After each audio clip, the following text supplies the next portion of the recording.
आप सभी का सिविल सर्विसेज विद जकी में स्वागत है। जैसा कि आप जानते हैं, हम प्रमुख भौगोलिक अवधारणा क्लास में आप लोगों का कुछ भौगोलिक अवधारणाएं क्लियर करते हैं। तो आज हम देखेंगे कि पैसिफिक रिंग ऑफ फायर क्या है और उसके होने का क्या कारण है। तो जैसा कि हम लोग जानते हैं, आप देखेंगे तो इस पैसिफिक रीजन में आप देखेंगे तो प्रशांत महासागर में चारों तरफ, इवन आप न्यूजीलैंड से शुरू करें तो आप जाएंगे जापान, फिलीपींस, अलास्का होते हुए नॉर्थ अमेरिका, साउथ अमेरिका तक एक चेन आपको मिलेगा। एक महासागर ये जो है ये प्रशांत महासागर पूरी तरह से ज्वालामुखी से आपको घिरा हुआ मिलेगा और इसे ही पैसिफिक रिंग ऑफ फायर कहा जाता है और इसी से ये बनता है।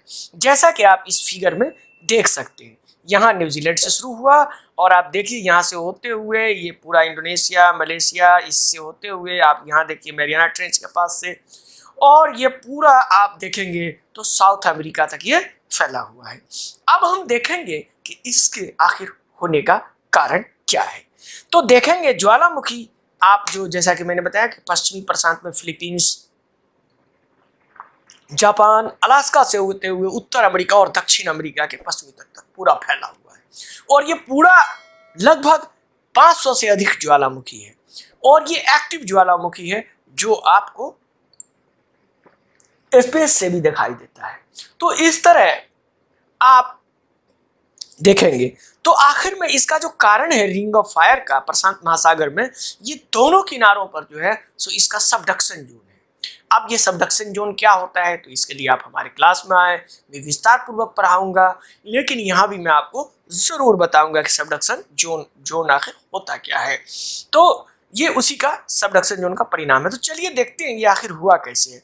तो यहाँ आप देखेंगे, यहाँ जहाँ मैंने अभी लाल तीर दिखाया आपको, तो यहाँ पे बेसिकली ईस्ट पैसिफिक राइज है, या आप इसको कह सकते हैं कि एक ऊंचा भाग है, कटक है ईस्ट पैसिफिक। तो यहाँ आप देखेंगे यहाँ पे ये ईस्ट पैसिफिक राइज है।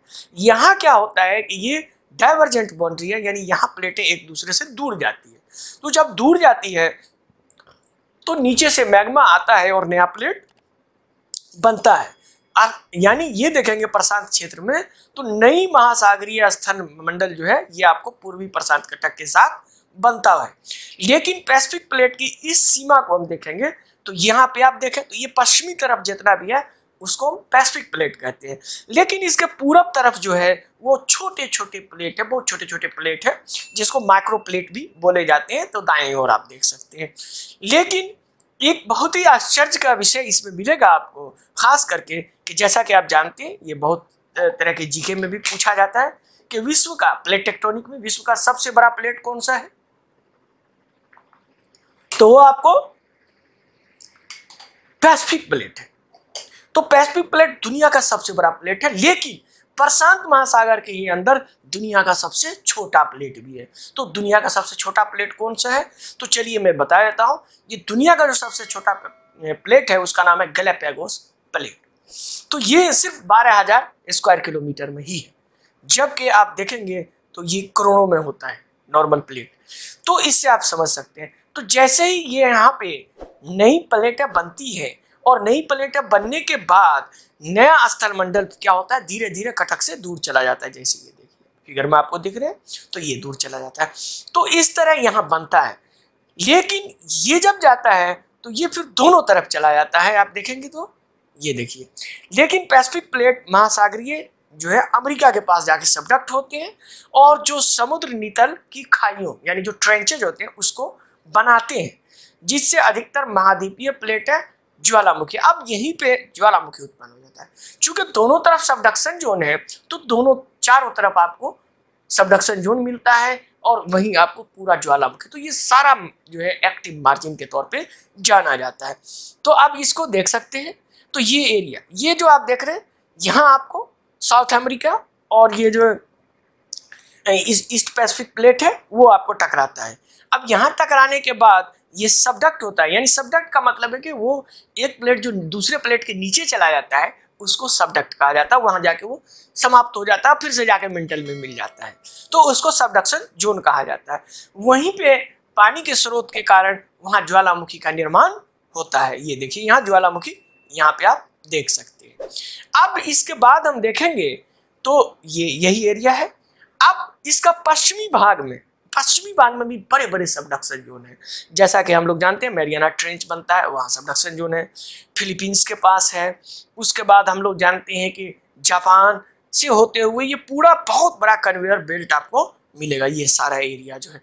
तो यहाँ भी सबडक्ट होता है और यहाँ भी आपको ज्वालामुखी देखने को मिलेगा। तो चारों तरफ ज्वालामुखी से घिरा हुआ है ये रिंग ऑफ फायर, और इसका जो कारण है वो सबडक्शन है। सबडक्शन के कारण नीचे मैग्मा जाता है, पिघलता है, फिर पानी जाता है। तो चलिए इसको हम इस तरह से देखते हैं। अब क्या है कि जो पूर्वी प्रशांत का कटक है वो महासागरीय जो उत्पत्ति होती है उसके मुकाबले में डिस्ट्रक्शन ज्यादा होता है। यानी आप ये समझिए कि एक आदमी कोई चीज सामान बना रहा हो और 2 आदमी या 10 आदमी उसको खपत कर रहा हो तो डेफिनेटली है वो कम हो जाएगा।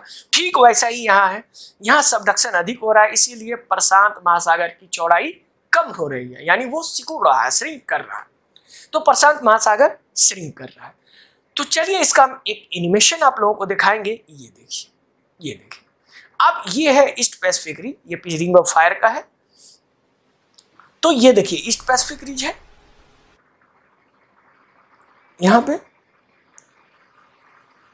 ये ईस्ट पैसिफिक रिज आप देखेंगे तो यहां से होते हुए तकरीबन यहाँ मैरियाना ट्रेंच है, इतनी दूरी तय करती है, ये तकरीबन 10,000 किलोमीटर की दूरी है। अब यहाँ पे आप देखेंगे तो ये मैरियाना ट्रेंच बनाता है, और इसके बाद ही आप देखें यहाँ पे तो ये एक वॉल्केनिक चेन बनाता है, यानी आप देखेंगे तो एक वॉल्केनिक आर्क बनाता है, यानी एक वॉल्केन का एक लंबी श्रृंखला बना देती है ज्वालामुखियों की, और वही ज्वालामुखी आपको दिखाई देता है जो आपको रिंग ऑफ फायर के रूप में कहलाता है।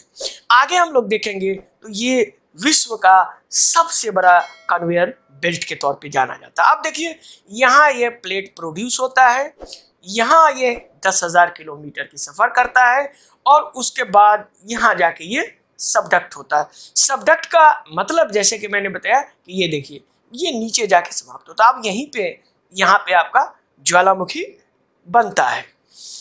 इसके बाद आप देखेंगे तो यहाँ पे मैरियाना ट्रेंच नॉर्मली है कि मैरियाना ट्रेंच हम लोग जानते हैं सबसे गहरा ट्रेंच है, लेकिन जब आप सिविल सर्विस की तैयारी करते हैं, IAS की तैयारी करते हैं, तो आप तो जानते हैं कि कौन चीज़ गहरा है, कौन चीज़ कम गहरा है, कौन चीज़ खारा है। लेकिन जब आप UPSC की तैयारी करते हैं तो आपको उससे आगे की जानने की जरूरत होती है, यानी कि अगर मैरियाना ट्रेंच गहरा है तो क्यों है ये जानने की जरूरत है।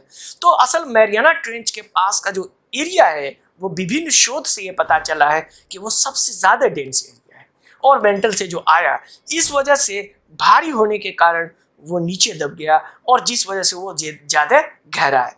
तो हम लोग जानते हैं मैरियाना ट्रेंच, ये देखिए नॉर्मल जब हम लोग कोई जानते हैं देखते हैं कोई चीज जब ज्यादा प्रेशर पड़ता है तो वहां से टूट जाता है, तो वहीं से ये ज्यादा गहरा हो गया है, और ज्यादा गहरा हो जाने के पश्चात ये आप देखेंगे तो ये आपको मैरियाना ट्रेंच काफी गहरा नजर आएगा, और वहां मैरियाना ट्रेंच में जो सबसे गहरा स्थान है उसको चैलेंजर डीप के नाम। अब ये देखिए ये आपका ईस्ट पैसिफिक राइज था, ये देखिए ये आपका ईस्ट पैसिफिक राइज है, यहीं पे प्लेटें बनती है, लेकिन उसको सबडक्ट यहाँ भी करता है और फिर उधर भी होता है, यानी 2 जगह सबडक्शन आपका हो रहा है।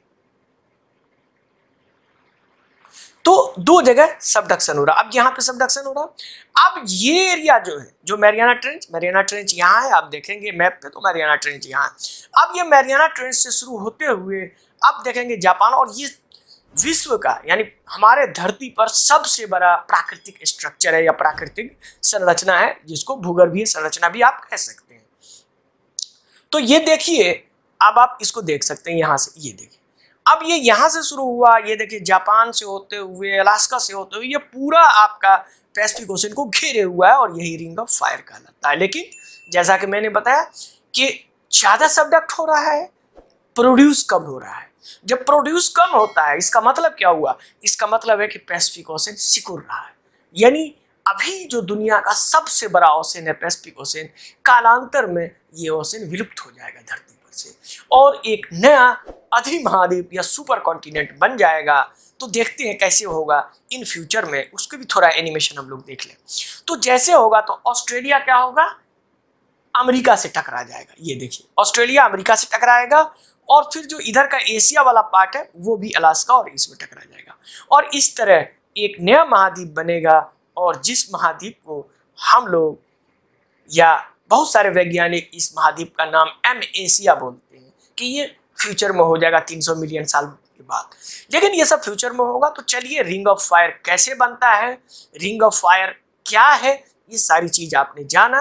आपने ये भी जाना कि मैरियाना ट्रेंच क्यों गहरा है, आपने ये भी जाना कि मैरियाना ट्रेंच या कोई भी ट्रेंच कैसे बनता है सबडक्शन जोन से।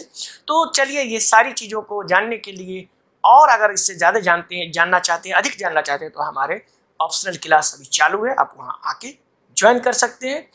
चलिए, वीडियो देखने के लिए आप सभी का बहुत बहुत धन्यवाद। मिलते हैं अगले वीडियो में अगले हफ्ते। तब तक के लिए आप सभी का बहुत बहुत धन्यवाद।